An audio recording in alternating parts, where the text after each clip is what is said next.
what happens when Rahu transits the 11th house? That was the question asked a few days ago. Today I will answer.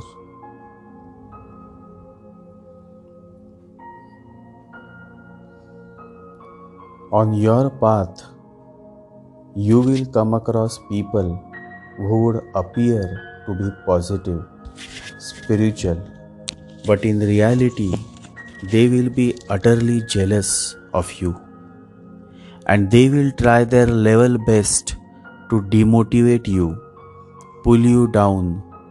But remember, you should not fall in their trap, because they are in minority while those who love you are in majority. But the mind is such that it first gets distracted towards the negative. And I alert you, this is going to happen, but you have to remain conscious. You have to write in the larger interest of those beautiful souls who are looking forward for motivation. So let the jealous, mean people try to demotivate you, but you should always motivate others. Always remember this. Samasti. A young man received this divine message in his dreams. He must be like me, and he must be like you too.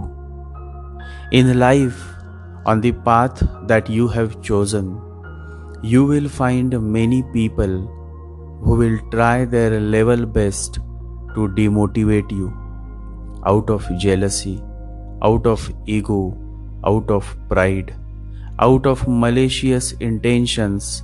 They will try to do all sort of things that are possible to finish you, to kill you virtually. When the moon is weak, Rahu becomes more harmful than otherwise. Always remember this. And then some people commit suicide. Yesterday I read the news. A woman committed suicide just because she was trolled on Twitter. So you see, when you ask me a question of Rahu transiting 11th house, I would want to alert you that you may become a target of social platform. People may troll you. Some people may appear to be sweet, but in reality they will be planning to target you someday or the other. Rahu in 11th house means money will come. But the same money makes you blind. You become blind, totally blind. When I say blind, it is the blindness of your consciousness and not your eyes. You will see, but you will not feel. And there is a beautiful story that I can relate you to. The master has been observing both of his disciples. They have been following the dharma, but a time came when only one had to be chosen as his successor. So one day the master gave one parrot to each and told the disciples to go to a lonely place where nobody is watching, kill the parrot and come back. The first disciple came back within minutes. He went outside the house, went behind the house, looked, there was nobody, killed the parrot and came back. The master said, "Wait, let the other one come back too." Days passed, months passed, and then years also passed. After 3 years, the other man came back with the parrot still alive. He said, "Take your parrot back." If this is a condition for initiation, it is impossible to fulfill. I searched in every possible way. I went into the mountains. I went into dark caves. underground caves, but it is impossible." The master said, "Why is it impossible?" He said, "I was present. The parrot was not alone. One thing. I closed my eyes. I blindfolded myself. I put the parrot behind me, but the parrot was present. I drugged the parrot. I made the parrot unconscious, but then suddenly I became aware that God is present, and He is present everywhere. I have tried hard for 3 years. I could not find a place where God is not. So please take your parrot back. I am sorry. I have failed." The master took the hand of the second disciple in his, raised him up, hugged him, and said, "Son, you have not failed. You are the one who has truly succeeded me. Your blindness is your ignorance. It has nothing to do with your eyes. There are millions of blind men who have no eyes to see, and yet they are much conscious, much human, much understanding than those who have those perfect eyes." The first disciple was ignorant. He simply followed the master's words like a robot.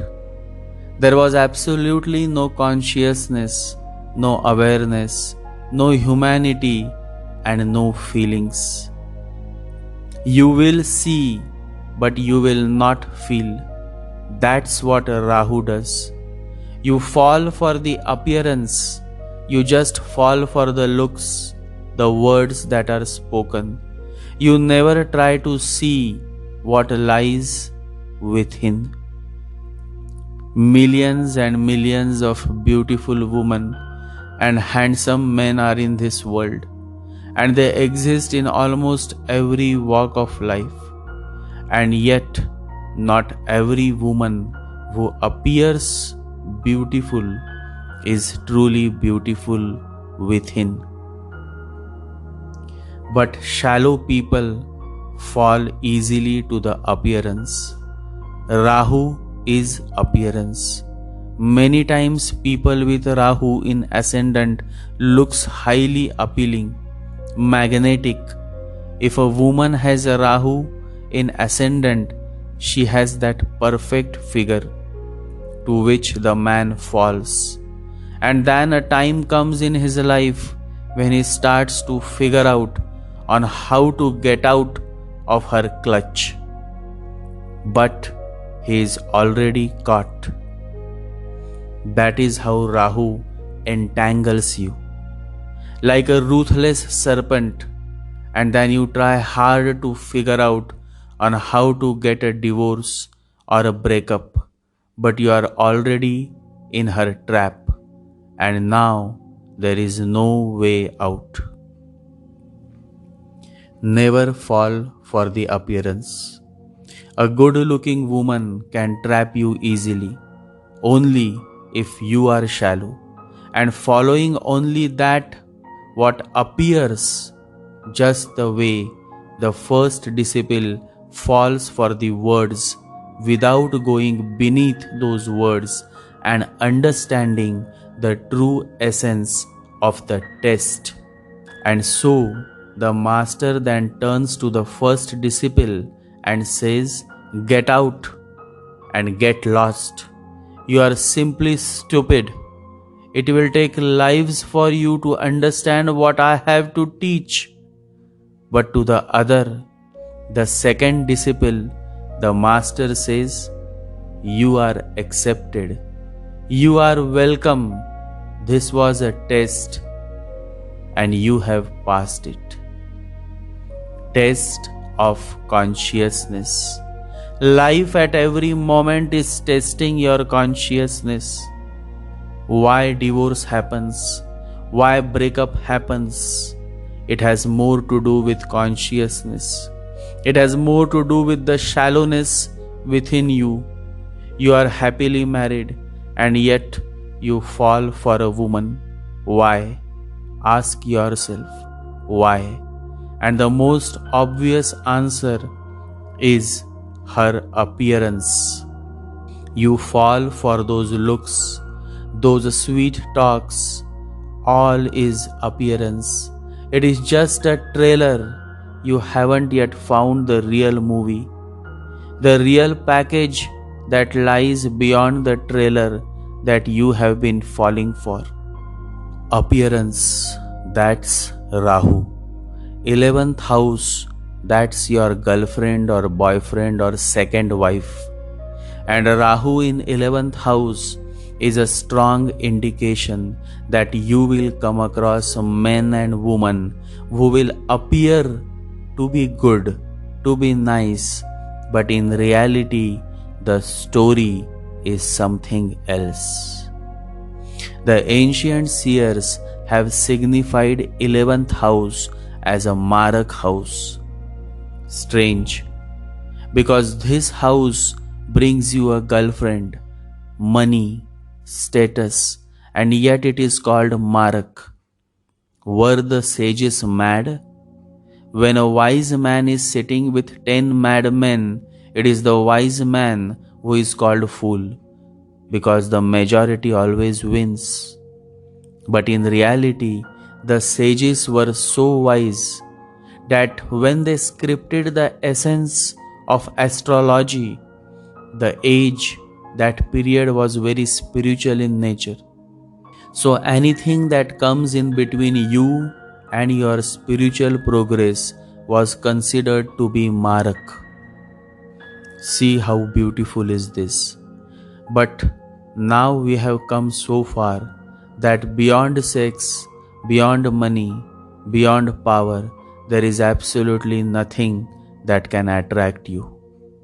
And that is how Rahu finds it easy to catch you. It was difficult for Rahu to catch men and women in those ancient times.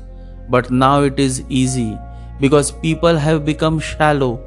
Their priorities have changed. Love has taken a back seat and sex has taken the front seat. Money is on the mind and feelings have no place. Controlling others has become more important than controlling oneself. Power, therefore, has become a great attraction. So now, the 11th house has now become the most important house in the affairs of human beings. You see, as times changes, so does the priorities, the importance changes. Today, the most powerful nation is the United States of America. Some 100 years ago, it was England, and a few more 100 years ago, it was India. With time, Marak becomes Tarak, and Tarak becomes Marak. Sad story, but a real story of today's age. I love the ancient seers, and I love them because of their deeper realization of what the 11th house finally leads to. Yes, 11th house may shower lots of money, power, beautiful friends, status, fame, power. But with all this package comes the baggage of ego, arrogance, lust, greed, which finally leads the soul to nowhere but only to hell.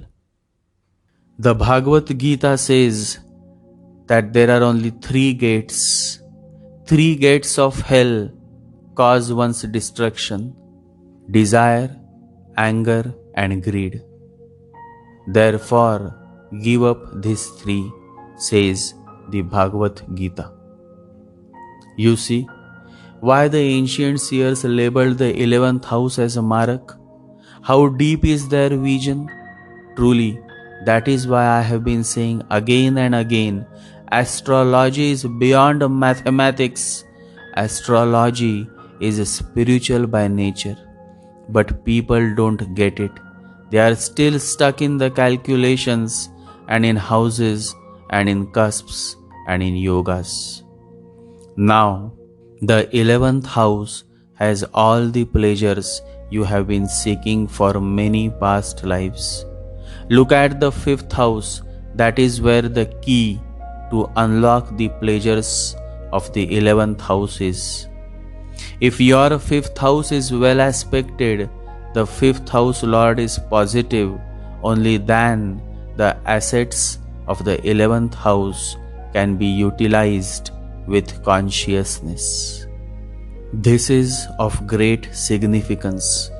Understand this because nobody is going to tell you this, but I am sharing it with you all. Understand this. 5th house is the accumulation of your past karmas, and the state of the 5th house lord determines how conscious you have been, how conscious you are, how constructive you are. You see, that is why this house also determines entrepreneurship, because only a creative, conscious, constructive man or woman can become an entrepreneur. So 5th house determines what you are. But the story does not end here.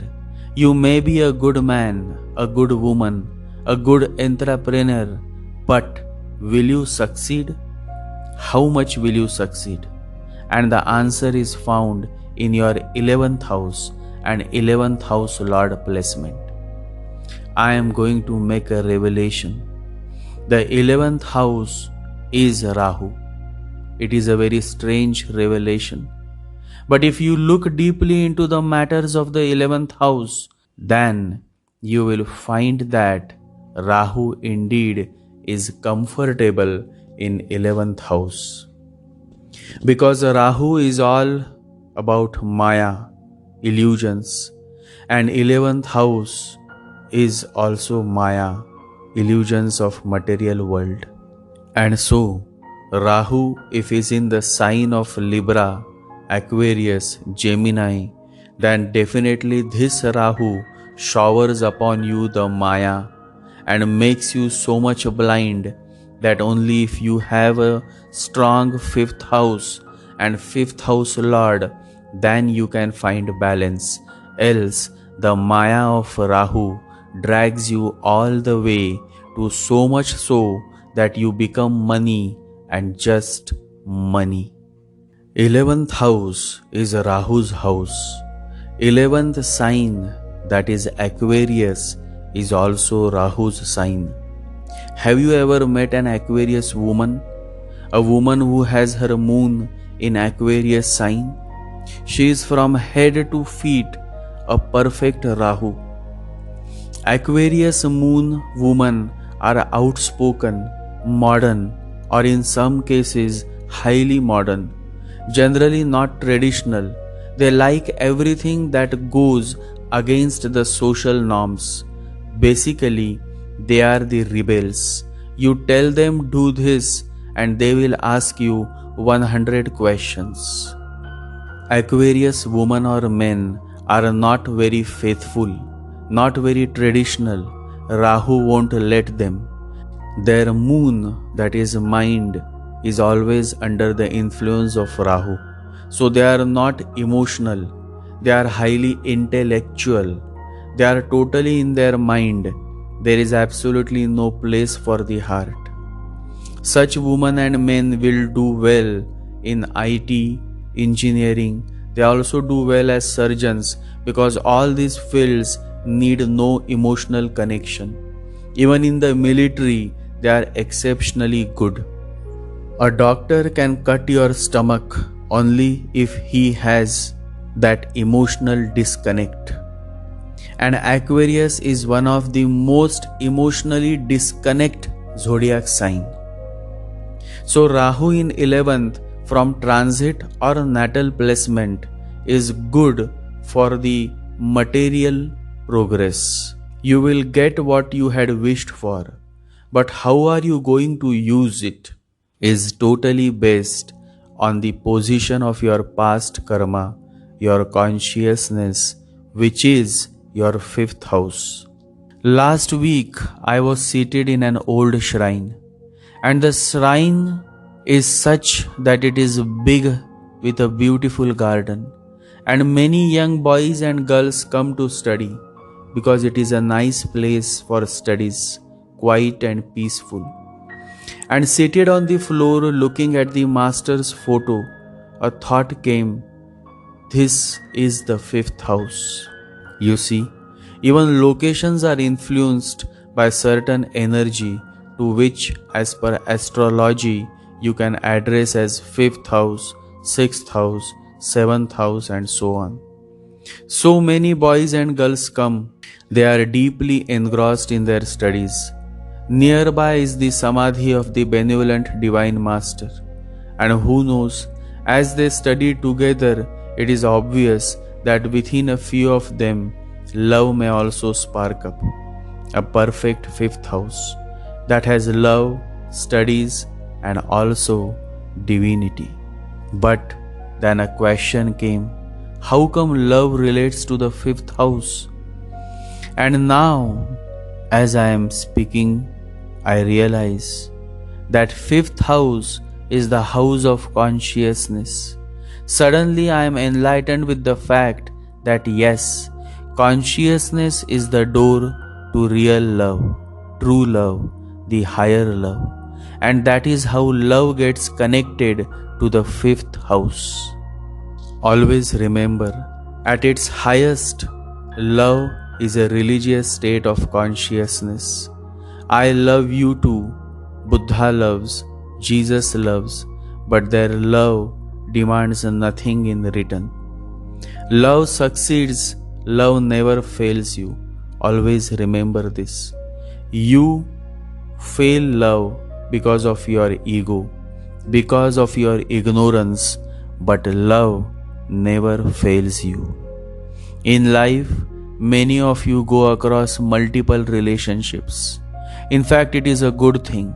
Look around you, how many have truly experienced love, relationships, but you have. You have, and this is very important. Understand this.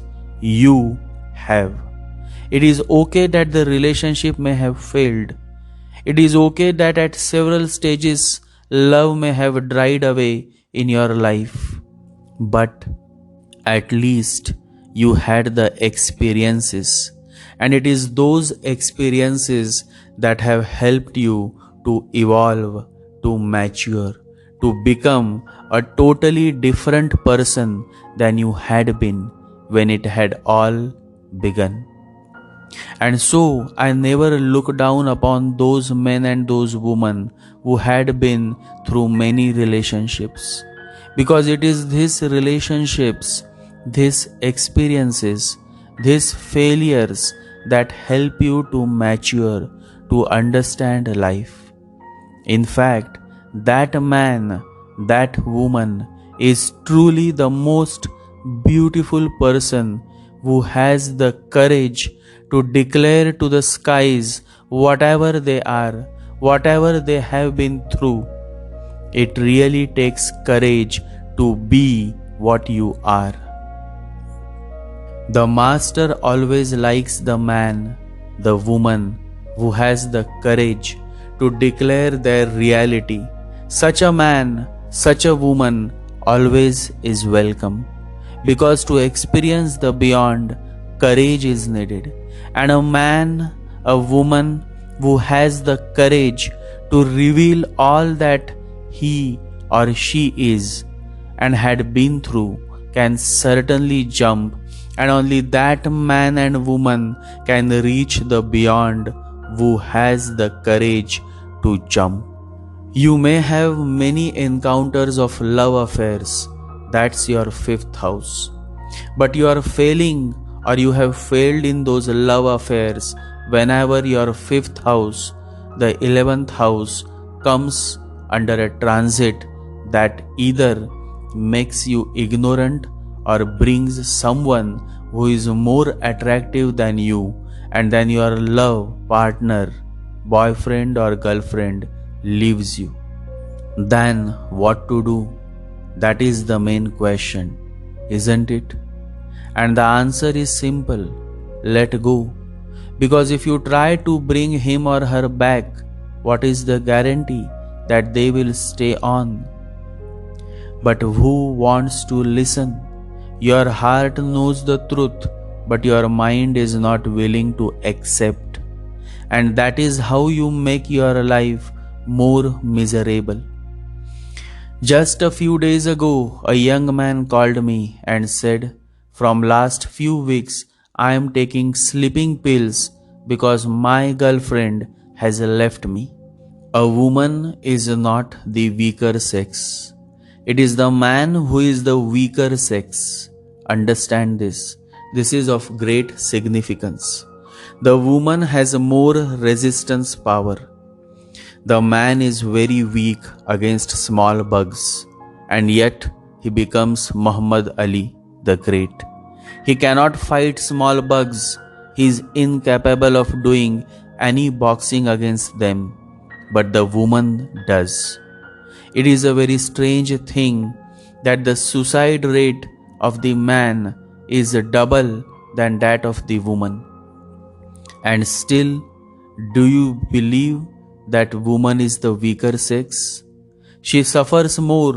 Her whole life in the past has been of suffering. Women have been treated like cattle. When a woman is pregnant, she can tell whether the child in her womb is male or female. How can she guess it? Very simple guesswork, which is absolutely certain. The boy starts kicking in her womb. The girl is calm and quiet, and the mother can feel the difference. The boy is becoming tense, worried already trying to learn boxing. The girl is very silent in the mother's womb, creates no movement, is more stable, more centered, and more grounded. Women threaten that they will commit suicide, but they do not do it. The difference is again the same. Men commit suicide twice as often as women do, and it has to be understood that their suicides are also different. The woman commits suicide because the man forces her to commit suicide, whereas a man commits suicide because of his own anguish, worry, and despair. This man also was about to commit suicide because he was angry, frustrated on his failure. He was deserted by his girlfriend, and life seems to be a dark tunnel where there was no light, no love, no feelings. Then I told him a small story, a story that I am going to share with you all. It happened once. There was a great Sufi saint, and he had remained happy his whole life. No one had ever seen him unhappy. In his old age, when he was dying, a disciple asked, "You puzzle us. Now you are dying. Why are you laughing? What is there funny about it? We are feeling so sad. We wanted to ask you many times in your life why you are never sad. But now, confronting death, at least one should be sad. You are still laughing. How are you managing it?" The old man said, "It is simple. I had asked my master. I had gone to my master as a young man. I was only 17 and already miserable. And my master was old, 70 years old, and he was sitting under a tree, laughing for no reason at all. There was nobody else there. Nothing had happened. Nobody had cracked a joke or anything, and he was simply laughing. I asked him, "What is the matter with you? Are you mad or something?" He said, "One day I was also as sad as you are. Then it dawned on me that it is my choice, it is my life. Since that day, every morning when I get up, the first thing I decide is, before I open my eyes, I say to myself, Farid, that was his name. What do you want? Misery or blissfulness? What you are going to choose today? And it happens that I always choose blissfulness. It is a choice. Try it. When you become aware the first moment in the morning that sleep has left, ask yourself, Farid, another day, what is your idea? Do you choose misery or blissfulness? And who would choose misery and why? It is so unnatural. Unless one feels blissful in misery, but then too you are choosing bliss, not misery. It is your life. The past is no more, the future is not yet, and the present moment is always asking you, what do you want, misery or bliss? What you choose is what you become. The young man liked the story. I said to him, you remember this story every morning you get up. Every morning, try it out for a week and then call me. After 7 days, he calls me and says, I am reborn. I am feeling so good. And you know what? I have also stopped taking those sleeping pills. Life can change. Life can help you to rise only if you are willing to take that one step towards bliss. If you are willing to drop the past and embrace the present, then the miracle can happen. The question is, are you ready? And the other question is, how to get ready? And the answer is, first learn to let go. Always remember, after every full stop, a new sentence begins. The story never ends. There is always someone out there for you. The only thing is, still the time hasn't come. The moon is yet to become full. Wait. Learn to be patient. Patience is the key, and the driving force of this key is faith. Faith and patience, Shraddha or Saburi. Sai Baba has given the greatest keys for you to unlock the treasure of your life, Shraddha or Saburi. Sai Baba says, I want something from you. Can you give it to me? It requires a big heart to give. Weak people can't give. I want faith and patience from you. When you give me these two, you have to walk on path of this. Now ask yourself that, are you strong enough to give me faith and patience? Let those who have left you find their own way. You just be patient and be faithful. Morning comes, joy comes. Life is never the same. Change is constant. Always remember this. Success is not final and failure is not fatal. Rahu 11 transit will bring a lot of illusions, meaning, relationship, social networking, followers, but be aware. This illusion is of Rahu, and whatever Rahu gives, he gives it at a certain cost. I have seen people become busy with their friends' social obligations, and in return, the cost they have to pay is of the family life. Money is coming, status is coming your way, but family life is slipping out of your hands. What to do? Only an evolved soul can find a balance. Balance, that is the word. And to bring a certain balance to your life, you have to first know yourself. How will you know yourself? Only through meditation, by focusing on the Lord's name. The whole chaos is of your mind, and the mind is judgmental. Be very careful, especially when you are on your spiritual journey, because every now and then your mind may hover over you. You may get into intellectual debates.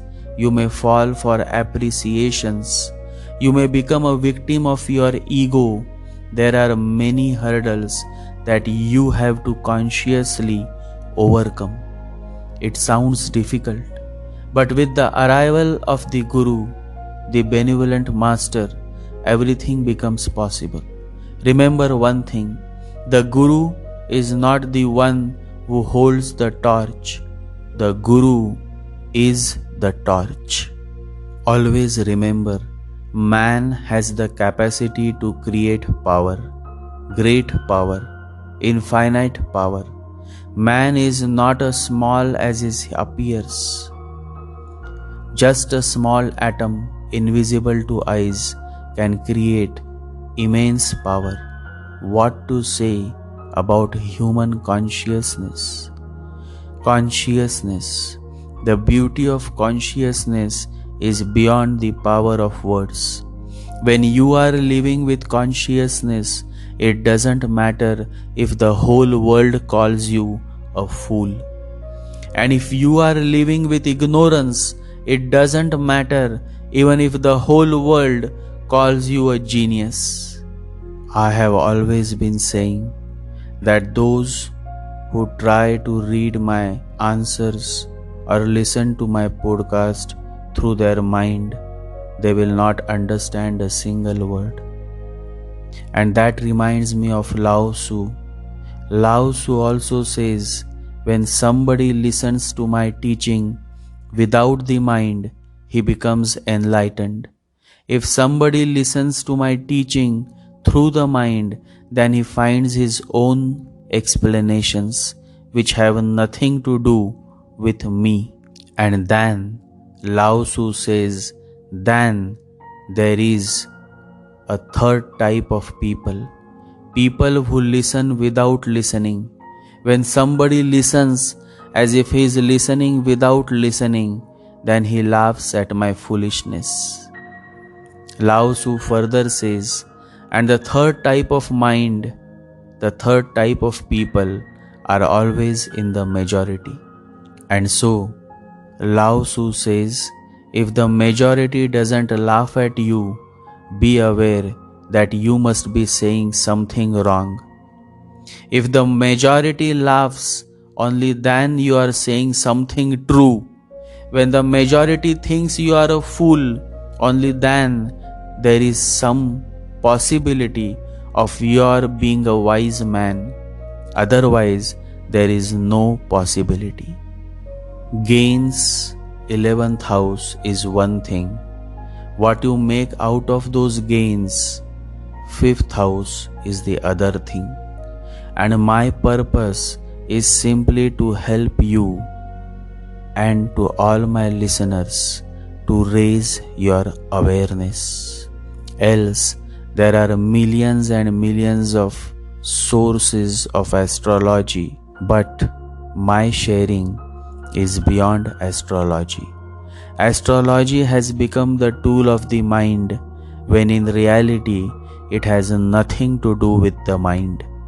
It is purely meditative, and only a meditative man can understand the essence of astrology and the essence of my sharing.